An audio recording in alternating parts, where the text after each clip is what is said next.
Praise the Lord. The best wishes to you and your family members in the name of God. దేవుని నామమునకు మహిమ కలుగును గాక. దేవుని నామం పేరట మీకును మీ కుటుంబ సభ్యులందరికీ శుభాభివందనములు.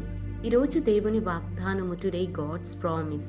నీవు నీ దేవుడైన యెహోవా యొద్ద యథార్థపరుడవై ఉండవలెను.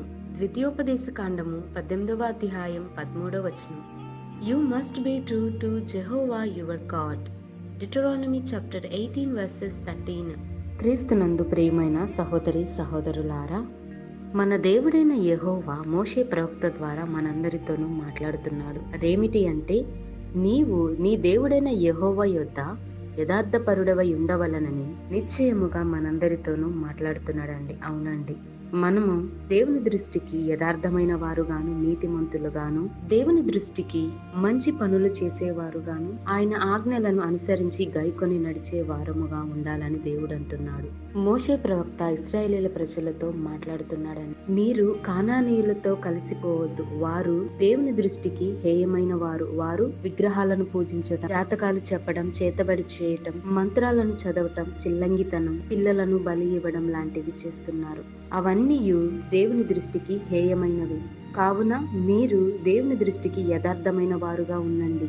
మీరు కానానీయ ప్రజలతో కలిసిపోవద్దు. అక్కడి వారు దేవుని మాటలను వినేవారు కాదు, బుద్ధి లేని వారుగాను హేయమైన క్రియలను చేస్తున్నారండి. దయచేసి వాటన్నిటికీ దూరముగా ఉండి దేవుని యొక్క మార్గమును నడిచి నీతి మార్గములోను దేవుని దృష్టికి యథార్థమైన పనులను మోషే ప్రవక్త అంటున్నాడు. మరి మనము కూడా ఎలా జీవిస్తున్నాము? ఎలాంటి ప్రణాళికను బట్టి జీవిస్తున్నాం? ఈ లోకంలో కూడా చాలా మంది జాతకాలు చెప్పించుకోవడం, చేతబడులు చేయించడం, ఒకరి మీద ఒకరికి శత్రుత్వం కలిగి వ్యర్థమైన మాటలను పలుకుతూ దేవుని దృష్టికి అవిధేయంగా జీవిస్తున్నారు. హేయమైన క్రియలను పాటిస్తున్నారు. కానీ దేవుడు అంటున్నాడు, మనలందరినీ నీతిగాను యథార్థమైన వారుగాను దేవుని ఎదుట ఉండవాలని దేవుడు అంటున్నాడు. విశ్వాసులైన మనము దేవుని నమ్ముకొని దేవుని వైపు, దేవుని ప్రజలముగా మనమందరము దేవుని యొక్క ఆజ్ఞలను శిరసాహించాలి. ఈ లోక మాలిన్యం మనకు అంటకుండా దేవుని యొక్క రక్షణ కాపుదల మనకు భద్రతగా ఉంటుందండి. మనం దేవుని ఎదుట ప్రార్థించేవారుగాను, యథార్థమైన వారుగాను, మోషే వలె యథార్థత, నీతి, ధైర్యమును, ఓర్పు, సహనమును మనమందరమును కలిగి ఉండాలని మన ప్రభువైన యేసుక్రీస్తుకు మనమందరమును ప్రార్థించుకుందాం. ప్రార్థన. జీవము గల దేవ, మా గొప్ప దేవ, నీకు వందనములు, స్తోత్రములు దేవా.